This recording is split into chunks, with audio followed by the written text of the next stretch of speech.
everybody. Good afternoon. How's everyone doing? I don't have anything off the top. I may have some comments at the end, but we will save that. Should we wait until the end then? You just want to stand here for 45 minutes to an hour and then dive right into that? 5 minutes of complete silence and then. No. Why don't? I'm sure there is still important All right, business well, I'll to do. say So why don't something you at the end start? as well, but let me just start Yeah. by saying thank you very much for your time at the podium and around the building. And this is, for people who might not know, your last briefing. That is correct. So anyway, on behalf of the press corps, Sean will say more, I'm sure, but thank you.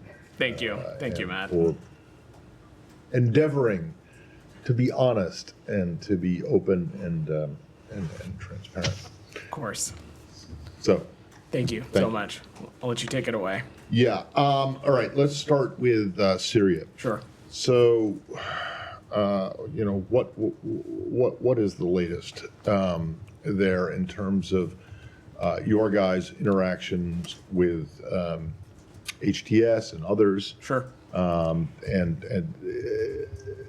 And how you see things going forward. Sure. Matt, so it should be no surprise to you, not much has really changed since I talked about this yesterday.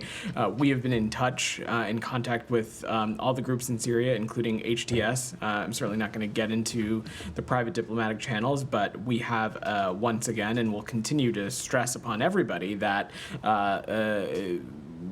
that we have an importance of doing everything we can to find missing U.S. citizens, including Austin Tice, and bringing them home. The secretary on his trip, which I know you were on, stressed quite clearly the transition principles that have been the cornerstone of our ongoing diplomatic engagements, principles that now have been taken up by countries throughout the region and well beyond that, which, if you'll humor me, our view is that when whatever government arises out of this transition, it needs to be inclusive. It needs to protect the rights of all Syrians, including women and minorities. Like all governments, it needs to preserve critical state institutions and deliver essential services. And perhaps most importantly, we want to see a Syria that does not pose a threat to its neighbors or the regions, or Syrians, or Syria being a place that's going to serve as a base for terrorism or allying with groups like ISIS. Also, Syria is a member to the Chemical Weapons Convention and has an obligation to ensure that any chemical weapons are secured and destroyed. That continues to be our North Star when it comes to our engagements as it relates to Syria. Sure. All right, Sean. Sure. Well, we can save all the comments for the end. But echoing Matt, thank you for being accessible. I know sometimes the questions are not always comfortable. Sometimes they're comfortable, but thanks for being accessible. Thanks for actually having the briefings, which hasn't always been the case. Of course. To continue on Syria, could you say a little bit about the situation in the north? The diplomacy on getting a ceasefire or getting truces with the pro-Turkish fighters. So talked a little bit about this yesterday. Our assessment continues to be that the ceasefire in Manbij has been extended, and that is holding, and we're closely monitoring the situation around Kobani. As we talked about yesterday, Sean, that situation continues to be fluid, but we have not drawn the conclusion that we are seeing large-scale fighting. I'm not going to get into some of these private discussions, but we're working very hard to avoid an escalation in the north, and that would certainly be of concern to us because it would limit the ability of our local partners, the SDF, to continue to carry out our shared de-ISIS mission, which has been a top U.S.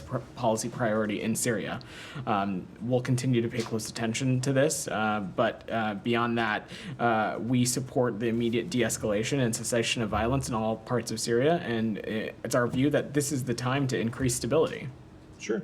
I know you said you don't want to get into the details of the negotiations, but I mean, Turkey has publicly said that they want the Kurdish fighters to disarm, and that's sort of a red line for them before going in. Is that something that the U.S. agrees with? What's your conversation? So I'm not gonna get into some of these private diplomatic conversations, Sean. Our focus is on promoting a Syrian-led political process while also ensuring a top priority for us, which is maintaining the enduring defeat of ISIS and terrorism that's been been originating in Syria. Given that we know ISIS exploits instability, it's incumbent on all countries with influence on the ground, including, of course, Turkey, to promote stability, dialogue, and restraint. And ultimately, at the end of the day, Sean, we support Syria's territorial integrity. I'll let others continue. Jenny, go ahead. Staying on Syria, Yeah. but not, where is Roger Carstens? Is he still in Amman? I don't have any specific updates to offer as it relates to Roger. What I can say as it relates to our efforts to locate or ascertain more information on missing American citizens, including, of course, Austin Tice, that is a top priority for us in the region. It is something that we're continuing to engage on around the clock. We are working with counterparts in the region. We are working with interlocutors and making it very clear that this is a key priority for the United States. I don't have any additional specifics on that line of effort to offer for obvious reason, which I'm sure you can understand, but this is something that it will remain a focus for us. And does this department have any comment on Vladimir Putin saying he would ask about Tice's whereabouts after Deborah Tice requested his assistance? So I'm just not gonna. I don't have anything to offer on that. If there is any country that wants to play a constructive role in locating Austin Tice, we certainly would welcome that. I will note, though, that for the many years that the Russian Federation has been the one to prop up the brutal Assad regime, that Mr. Putin had the opportunity to try and help ascertain the whereabouts or location or information about Mr. Tice, and hadn't done that in any of these previous instances. So I guess actions are going to speak louder than words, but Mr. Putin is welcome to do whatever he wants. What we are focused on is everything that we can do in our disposal. And then I have some on Gaza. Well, sorry, could you just Yeah. go back on Roger? Yeah. Carstens? So you said you don't have anything specific to say. So is he missing too? He is not missing. I don't have anything to offer. So where as is he? He continues to be in the region, working on Okay. this very important issue. All right, Matt, so he's not back in D.C. correct. He's still That out is in the Middle East. correct. He is in the region. I don't have any other updates to offer. Shannon. Russian leader Vladimir Putin and Yeah. Austin Tice. Has there ever been any effort from this building to communicate with Russia to try to ascertain Tice's location? Because obviously the hostage discussion channels with Russia have been fruitful in the past. I'm certainly that I wouldn't be able to get into something of that level of specificity, Shannon. It has been no secret for many years now that a priority for us in the Middle East region has been locating and determining information about the whereabouts of Austin Tice. The Russian Federation has known that. Every country in the region has known that. And we have indicated that to just about everybody that this is a key regional focus of ours, and it's ultimately one of our main priorities, the safety and security of the American people. No country on the planet needs an invitation to help us in that work if they feel a responsibility that they have information that can help safely get American citizens home. No one needs an invitation. And I will just echo what I said to Jenny again, is that for years and years, the Russian Federation has been one of the main pillars that has propped up the brutal Assad regime. They certainly were not useful interlocutors when it came to Austin Tice in that regards then.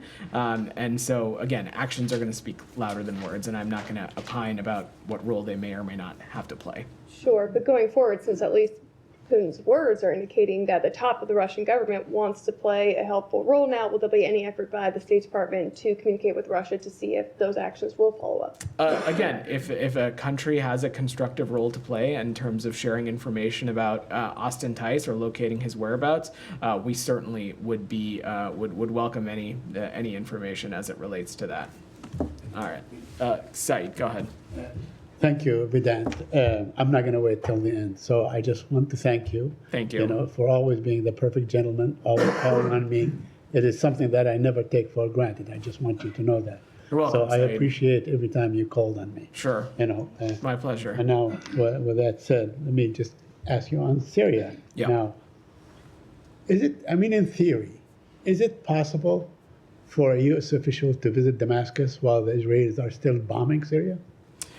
Are you talking about, is it I'm talking about in a in theory. feasibility sense? Or? I mean, there's expectations that at one point you guys might just go to Damascus. I mean, whether to look at the whereabouts of Tice or something else. Said, Is it possible, I'm just asking in theory, is it possible to go to Damascus, to go to Syria, while the Israelis are bombing Syria with American weapons? You know, Said, I'm going to refrain from getting into the theoretical and hypothetical and what's feasible versus not. So let me just say that as it relates to government officials and their travel to Syria, U.S. government officials specifically, I don't have anything to announce at this time. We're continuing to assess the situation and consider when it might be appropriate for us to send personnel into Syria beyond our previously discussed concentrated presence in the Northeast. Yeah, but it would be, natural to expect that you would call on the Israeli to cease and desist while Said, U.S. officials are there, right? In any corner of the world, we of course take the safety and security of our diplomats doing just about anything that is tantamount to us. I certainly appreciate the point that you may be trying to make as it relates to government official travel into Syria. I just don't have anything to Okay, announce for you. I'm going to go into Gaza and the Palestinian Sure. issue, if you allow me. Yeah. Yesterday, or this morning, I think, the Secretary of State said that it's, he keeps saying this, that Hamas should realize that the cavalry is not coming to save them. Is he basically saying that Hamas ought to surrender? Is he basically saying Hamas ought to surrender? Well, Said, when you look at the trajectory of this conflict and the things that we have we've been working so tirelessly on, of course, what is required here for this conflict to end is an agreement between two parties, of course, Israel and Hamas. And we have seen time and time again Hamas's unwillingness to engage in good faith, its unwillingness to accept deals that have been on the table. Of course, now, it is always going to be incumbent on both of these parties, Israel and Hamas, to come to an agreement. And what we're working on intensely is to bring a ceasefire to the finish line so that ultimately Palestinians and Israelis can live securely, and perhaps most importantly, the remaining hostages, including the Americans, can be returned home. We think a deal is possible. I don't have anything new to announce, but are hopeful that parties can come to an agreement soon. Okay, but the language of the Secretary of State on this issue, it seems like he's saying that what Hamas was suing for, which is a broader war, it did not happen and will not happen. So now there are new terms. That's what you're saying, that what we have had back in May, on May 31, when the President of the United States said, I have a suggestion, this suggestion is in Israeli, this is no longer on the table, correct? I can't opine on what Hamas's thinking or strategy is, Said. More on your thinking, not Hamas's. Our thinking is that we think a deal is possible, and we're working intensely to bring that ceasefire across a finish line. But absolutely, the Secretary is correct, and I would echo what he had said. Hamas, and through malign actors like Iran, it was very clear that perhaps a possible end goal here was a broader regional conflict. Out of much great work on behalf of the United States and its allies and partners, that has largely been avoided. And that is what the Secretary was alluding to. Let me, a couple of other questions, if you and my colleagues indulge me. I wanted to ask you about a report in Haaretz, where it was reported that they really have a kill zone. And it doesn't matter, children or not children, whatever it is, they kill. I wonder if you saw such a report and if you have any comment on it. I've not seen that specific reporting site, so I'm not sure what you're referring to specifically. It's a report in Haaretz about the Nitzarine crossing, and they basically have established a kill zone, and anyone that comes close to that kill zone is shot dead. There are kids, time and time again, that were shot. If this is the case, is this a war crime? So, Said, I'm just not familiar with this policy, and we have stressed again that for Israel, every civilian casualty is a tragedy, and that they not only need to comply with IHL, they need to take every possible step to prevent civilian harm. Broadly, though, we of course support Israel's right to defend itself, but as it relates to this, I will defer to the IDF to speak to any operational adjustments they may or may not be making in the region. I'm just not familiar with this. Okay, and finally, I want to ask you about aid. It seems that 1/3 of the aid required has entered Gaza since the beginning of December. Do you have any comment on that? Because I know that you guys were, pushing for more aid. There was that famous letter and so on. So where are we with aid now? These are conversations we continue to have with counterparts in the region, including with our Israeli partners. We're stressing that every possible measure needs to be taken to open more border crossings, do everything we can to open more commercial corridors, and really take additional steps to bolster the humanitarian flow into Gaza. I believe it was a number of weeks ago I talked about some of the steps that have been taken by the IDF and COGAD and others to help be on the right track. We continue to think that is the case, but this is there is no silver bullet here, and we're going to continue to pursue this at all angles. Yeah, go ahead. Yeah, sure. Just Human Rights Watch. Yeah. I know you commented on Amnesty released a report, but Human Rights Watch released a report accusing Israel of genocide. I believe also today Doctors Without Borders had a report that's accusing Israel of ethnic cleansing.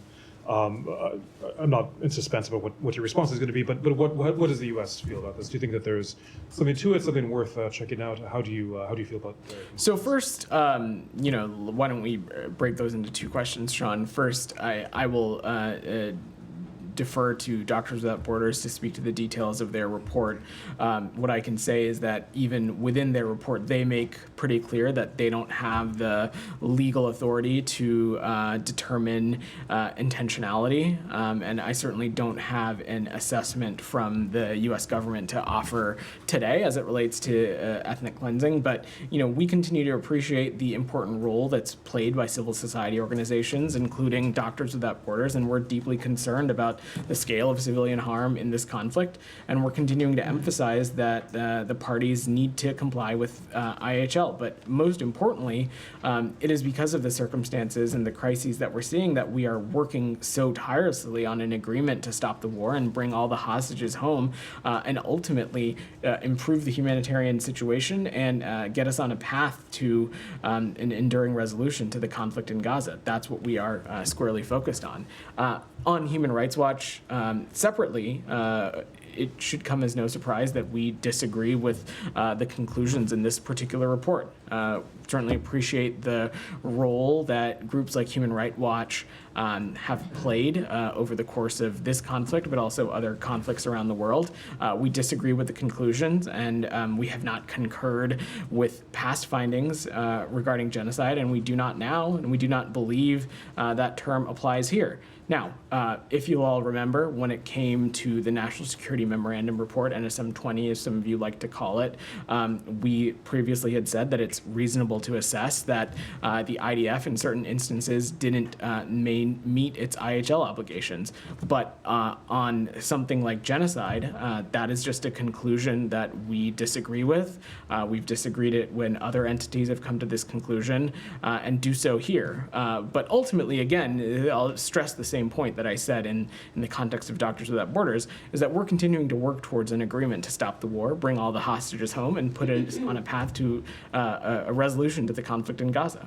Just briefly, Yeah. one thing specifically Human Rights Watch is saying to base this on is water access, saying that, I don't have it in front of me, but that a large number of civilians likely died because of lack of water access, and what they're saying is Israeli actions causing that. What's your assessment of that? I mean, is that a reason to...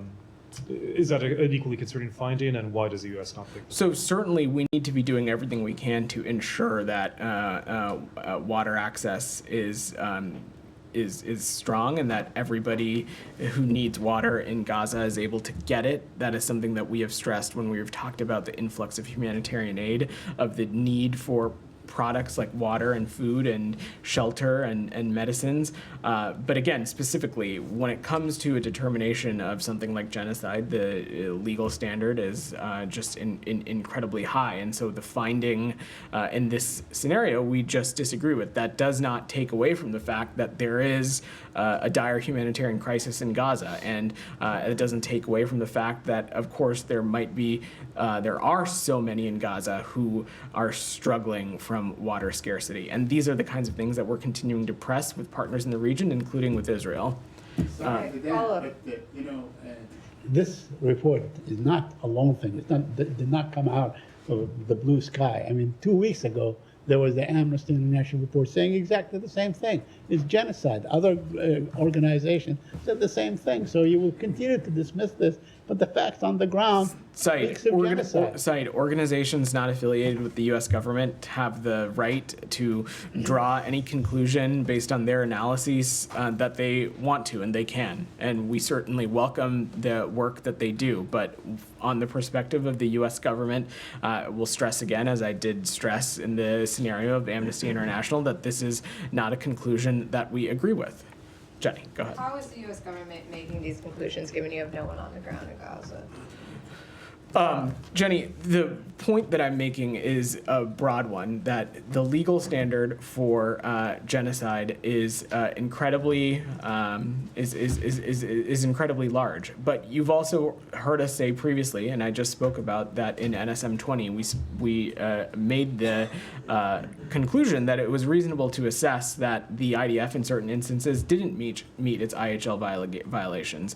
But in the context of genocide, we just disagree with this conclusion. Our belief is that this is a legal standard that is incredibly high, and we get into conversations about things like intentionality or not, and our assessment is that that's just not been the case in this scenario. Other than the NSM 20 conclusion, have there been any other scenarios or incidents that you've been investigating that you come to a final conclusion on that this was a human rights violation, for example? We've spent a lot of time up here, Jenny, talking about the deliberative processes Sure, that but we have. has that deliberative process ended in any of the incidents you've been investigating? These are processes that are ongoing, and I don't have any other conclusions to share today. And then my last question related to this, there is another Foreign Service officer who resigned, he said, over inaction over Gaza, the fact that he said that his findings and reports to the department were largely ignored. Do you have any response? So I'm not familiar with the specific circumstance. I will just say that, someone's decision to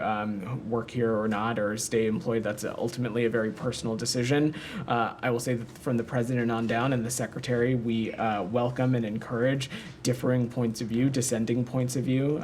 We think that the end product is, again, better public policy. This is nothing that you haven't heard me say before. And I will say that when it comes to our policy as it relates to the Middle East, particularly our policy as it relates to the conflict in Gaza, this is something that we continue to be incredibly deliberative about, and we welcome varying points of view on what our aim is. But at the end of the day, I will just say again is that we are working tirelessly to do everything we can to get this ceasefire proposal across the finish line and stop the war and bring all the remaining hostages home.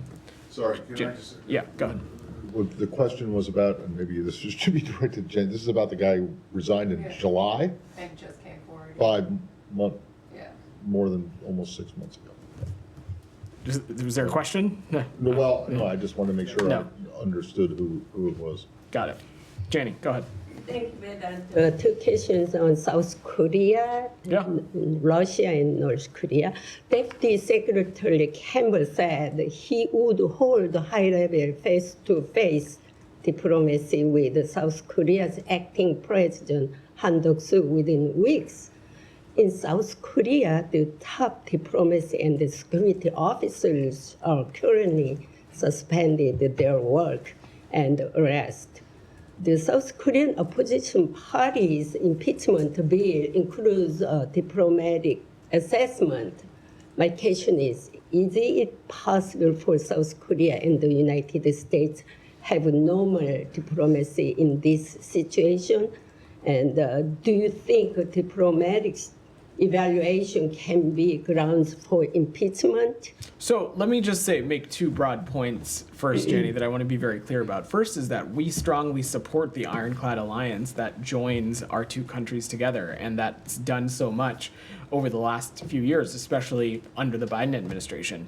In recent years, the alliance has made enormous strides, and the United States looks forward to partnering with the ROK, achieving further progress. But if you recall, on the Secretary's trip, he said the most important thing as it relates to the current issues ongoing in South Korea is that the Republic of Korea has demonstrated its democratic resilience, and that's something we strongly support, and we strongly support the Korean people throughout this process. We've seen what's happening. We've seen it follow peacefully a process that is clearly laid out in the ROK Constitution, and we're continue to be ready to work with acting President Han and the ROK government. And we'll look forward to sharing engagements in the future should any get scheduled. Second question Yeah. now. President Putin has been called to the International Criminal Court as a war criminal who started the war in Ukraine. Should North Korea's Kim Jong-un, who is helping Putin in the war, also be referred to the International Criminal Court? I don't have a legal determination or an assessment to offer on that, Jenny. What I can say is that the DPRK continues to be a regime that represses human rights, and not only that, is a volatile regime that has contributed to much of the destability that we're seeing, not just in the region, but also encroaching in other areas like Europe as well. Thank you. Can I follow up on- sorry, Yeah, can I go. follow up on Korea? Yeah, of course. Just briefly, South Korea said yesterday that it estimates that at least 100 North Koreans have died so far fighting on behalf of the Russians. Does the U.S. have any assessment? So, thanks, Sean. Our assessment is that there have been several hundred casualties of DPRK soldiers in Ukraine. That's what we're seeing, but I'm not in a place to parse it more specifically for you than that. Casualties, of course, as a journalist, I know that could mean like wounded or killed. Are you specifically North Korean? Correct. Casualties? Yes, Okay. that is correct. And just briefly, Ambassador Thomas Greenfield yesterday suggesting that Russia might formally conclude that accept North Yeah. Korea as a nuclear weapons state. Is that something that you're tracking? Is that something that you think that if it could be imminent? Is that something that you're? Well, I don't have a timeline to prognosticate on, Sean, but should that come to fruition, should the Russian Federation make that declaration, it of course would be what we would view as another step in a long line of examples of the closening of relationships between these two countries, and it would be of great concern to us. Alex, go ahead. Thank you, but Yeah. 700 casualties all from Kursk operation? I don't have it. I'm not in a place to parse it more specifically than that. Thank you. Of course, I want to echo everything my colleagues said. Can't thank you enough for being always accessible, available, professional. I have so many adjectives to utter. Oh, thanks. Thanks, Alex. Depending on how you answer my questions on Georgia, let's unpack a little bit the sanctions that you guys have announced. Sure. So you have sanctioned 2 more violators with Magnitsky sanctions, and on top of that, the state, according to a press release, is taking further steps to impose visa restrictions on additional Georgian individuals and members. Can you put some figure value how many violators in total today got impacted? Sure. Alex, to give some additional color for the room on this, today the Department of Treasury's OFAC imposed sanctions on Georgia's Minister of Internal Affairs and Georgia's deputy head of the ministry's special task department. These are leaders who have been involved in the brutal crackdowns on members of the media and peaceful protesters, including during demonstrations throughout 2024. The Department of State also announced that it took steps to impose additional visa restrictions on individuals responsible for or complicit in undermining democracy in Georgia and their immediate family members. Alex, these actions follow the visa actions that we announced last week, and ultimately, this is something the United States strongly condemns Georgian Dream's ongoing brutal violence against Georgian citizens, Georgian protesters, and members of the media, human rights activists, and opposition figures. Our view is that the Georgian Dream Party has turned away from Georgia's Euro-Atlantic future, which the Georgian people overwhelmingly desire and the Georgian Constitution envisions. We remain committed to promoting accountability for those complicit in human rights abuses and undermining democracy in Georgia. And in terms of the numbers, so on top of 100 violators that you have sanctioned, until last week, how many new names have been added to the State Departments? So I just spoke about those 2 ministers at the top of answering your question. But on top of that, I will see if there's a more technical breakdown for you, Alex, but I think I've parsed it as much as I'm able to. and what kind of message do you send to Ivanishvili by letting him off the hook one more time? Look, Alex, as you've heard us say before, taking one designation or taking a particular action one day doesn't certainly designate us doing something else in the future. This is just the latest example of the United States using the tools at its disposal to hold perpetrators in Georgia accountable, and we, of course, continue to have these various tools at our disposal. That means it's not the end of your comprehensive review. I'm just not going to preview potential actions. And one more on this, Abinat. Is it fair to say that this is a reflection of bipartisan will? President-elect Trump met with President Zorbaishvili a couple of weeks ago, and we've heard different statements. I'm just not going to, I will let the incoming administration speak to its own foreign policy. What I can say is that this is a priority for us based on our values. Rabia, go ahead. But Yeah. I also want to thank you for your course. professionalism, echoing my colleagues. I have a question on Syria, if I Sure. may. Evidence of war crimes in Syria, including, mass graves and evidence of torture at prisons, continues to emerge. I was wondering what is the U.S. position on investigating these crimes committed by the Assad regime, and are there any, actions the U.S. is planning to take regarding accountability and process? So the Assad, let's be very clear, the Assad regime brutalized, detained, disappeared, tortured, and killed hundreds of thousands of people in Syria. And now, at long last, the Assad regime has fallen. That is a fundamental act of justice. It is a moment of historic opportunity for the long-suffering people of Syria to build a better future for their proud country. It's also a moment of risk and uncertainty. And what we are focused on is looking to work with our partners, with the stakeholders in Syria, with the Syrian people, to seize this opportunity and manage that risk. And going forward, what we're going to do is engage with all communities in Syria to establish an inclusive transition away from the Assad regime toward an independent, sovereign Syria that respects human rights, takes all precautions to protect civilians, and upholds international humanitarian law. We want to establish an infrastructure to support Syria's neighbors, including Jordan, Lebanon, Iraq, Turkey, and Israel, should any threats arise from Syria during that period and transition. And we want to maintain our mission against ISIS and protect our forces against any threats, maintaining security of detention facilities, displaced persons camp, etc. But on the accountability on these, war crimes, do you support any, international or independent investigation into Assad regime's war crimes, potentially maybe referring him on, or the regime officials to the ICC? So, Rabia, in practicality, I'm just unsure how that would ultimately work, given that Mr. Assad is not in the country. And ultimately, that is something that it is for the future governance of Syria and the representatives of the Syrian people to determine. Make no mistake, the Assad regime is one that brutalized, detained, and killed hundreds of thousands of people in Syria, and something that we think is incredibly serious and concerning. But the Assad regime has fallen, and that in itself is an act of fundamental justice. We are now focused on doing everything we can to engage with stakeholders in Syria, first and foremost, the Syrian people, to chart a new path forward. Do you plan to, engage or cooperate with the new government in Damascus to identify these, war criminals? We are engaging on a variety of areas. Jen, go ahead. Thank you. Yeah. First of all, you have no idea how much I'm going to miss you.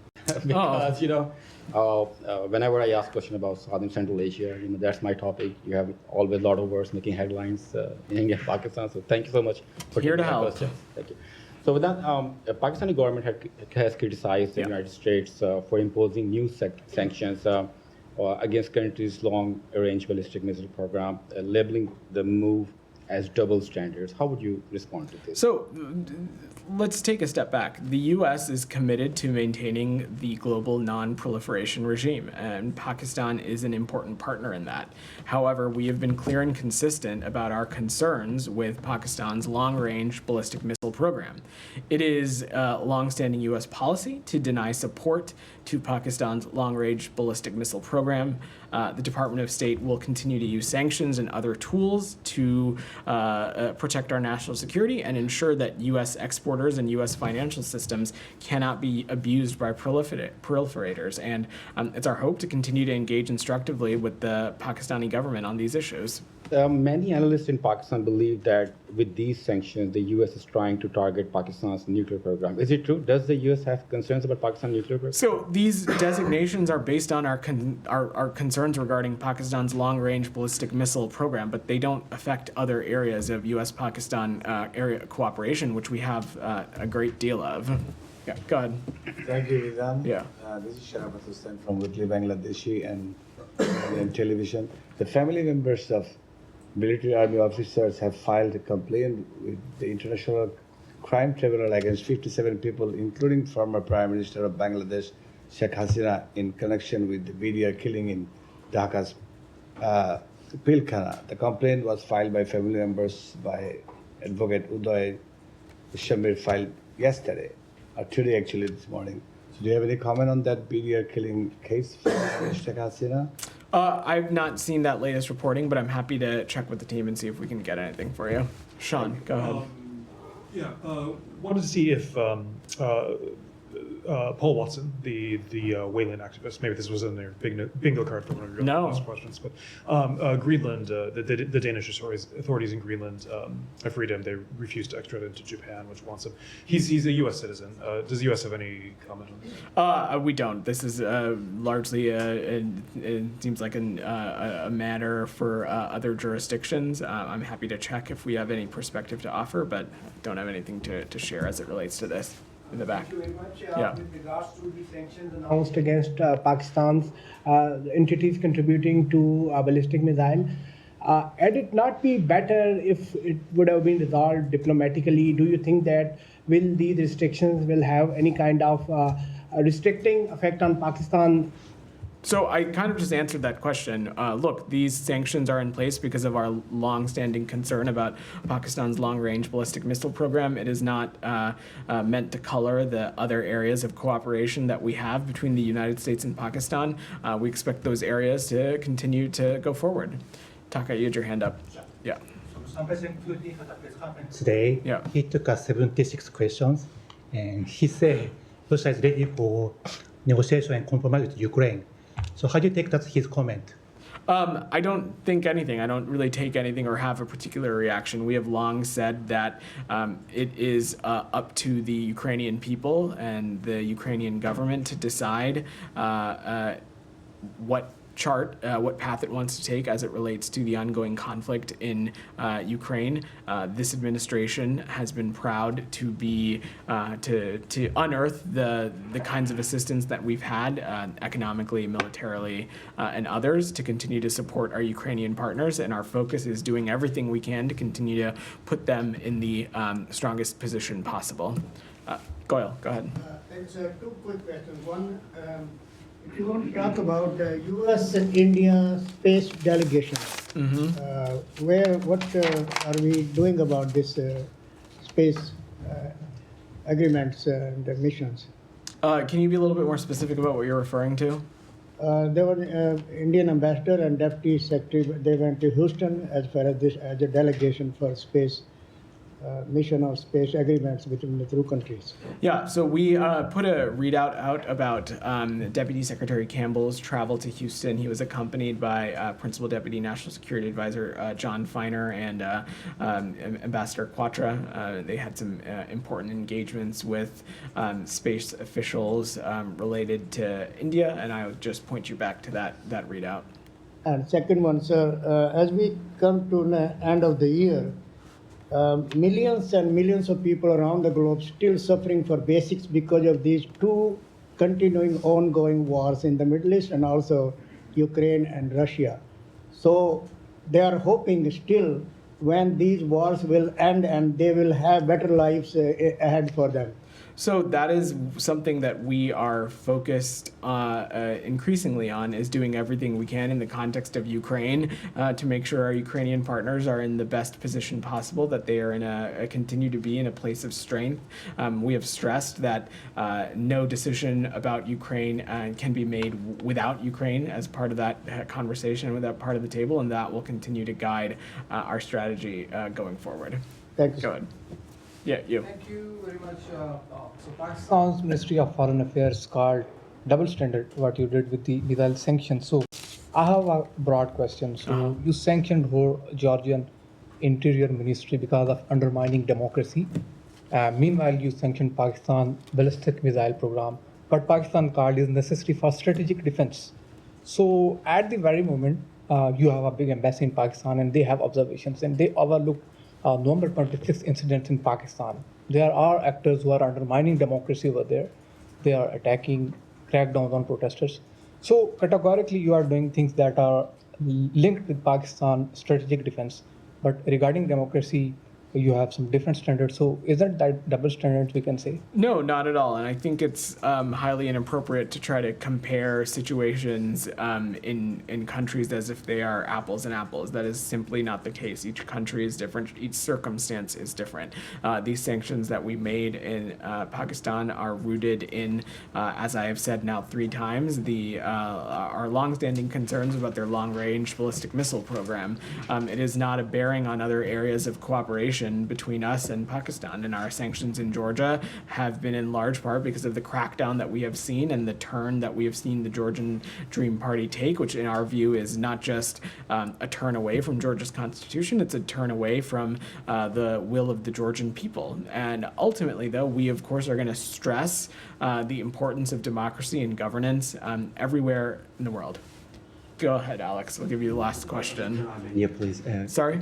Azerbaijan, Armenia peace efforts. You guys have invested immensely into these peace efforts. You told me a number of times from the podium that this is the topic the secretary personally was interested in. How frustrated are you that your efforts not panned out?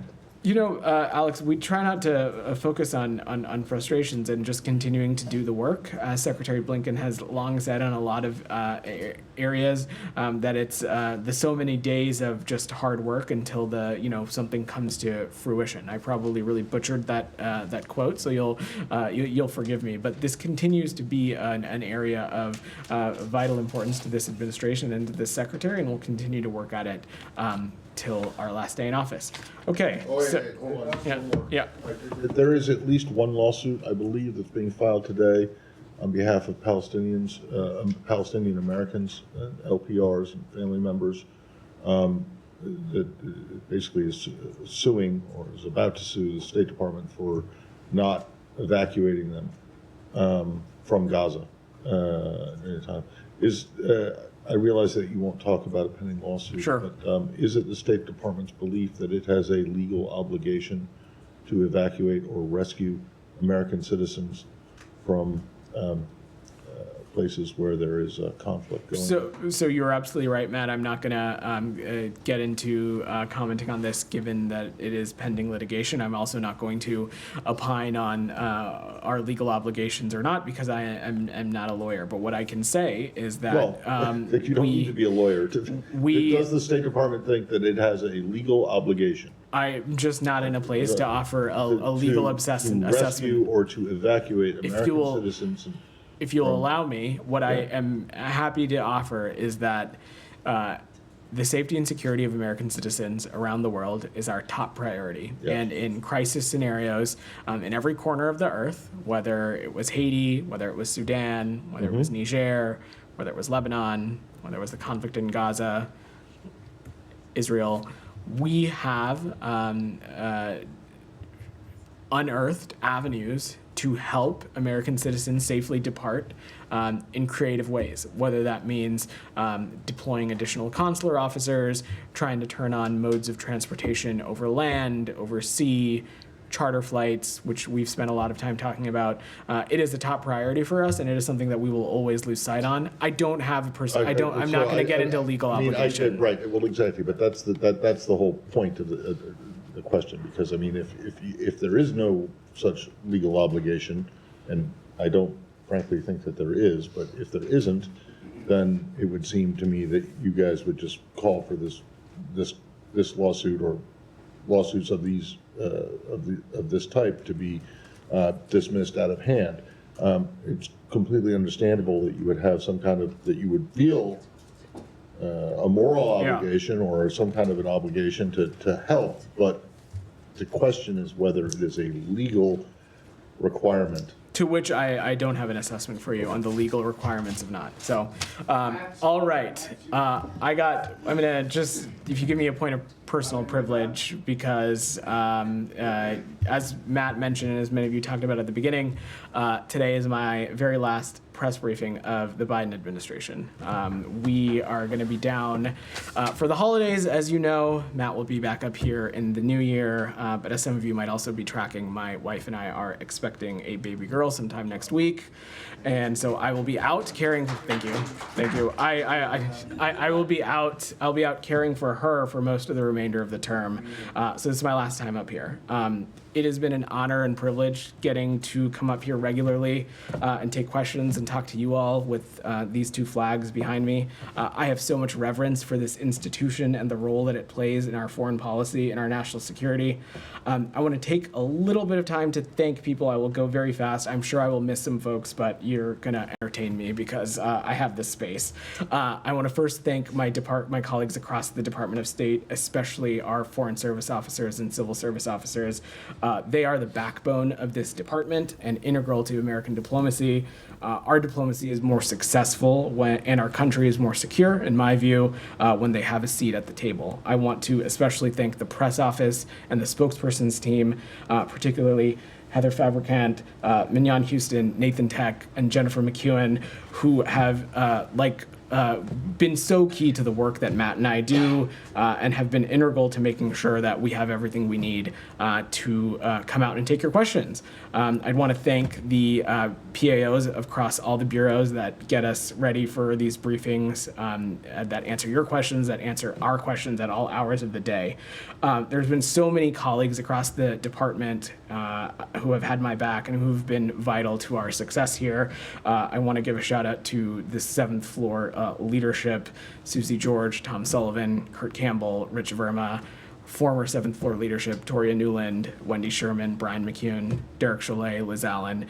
They've been incredible partners, and I'm so glad to have had the chance to work with them. I want to thank Ned Price and Matt Miller, the two spokespersons that I've worked with up here. Getting to work with them and getting to do this job in partnership with them has been, and getting to learn from them has been one of the best parts about this job and has made this job incredibly special. I want to thank Secretary Blinken. He is a brilliant public servant and a brilliant diplomat, and it's an inspiration to come to work every day. And I will forever be humbled by his trust and confidence in me to come up here and represent him and represent the department regularly. I want to thank President Biden, Dr. Biden, Vice President Harris, and Mr. Emhoff. Getting to serve in their administration from before day one has been a dream come true. And I think this country is better for the grace, dignity, and decency that they've embodied over these past 4 years. And lastly, second to last, I would be remiss if I didn't mention my wife, Sneha, for her patience with me and the kinds of jobs that I have been taking for probably too many years now. I couldn't do this job and other ones like it without her support and her encouragement. And lastly, I want to thank all of you. The work that you all do to help inform American families and help them make decisions about their country and its future and the world around them is so critically important. An independent free press is, I think, one of the most important pillars of a well-functioning democracy. I took very seriously the responsibility to come down here regularly and take your questions. I'm sure you not have always been satisfied with my answers, and I'm sure I have harassed you about headlines and deadlines and the attributions and the inclusion of relevant background, but that is how I think it's supposed to work. So working with you all has been an honor and a privilege, and hopefully you all have made me a better spokesperson in the process. So thank you. Good luck. Thank you. Thanks, Ron. Thanks, guys.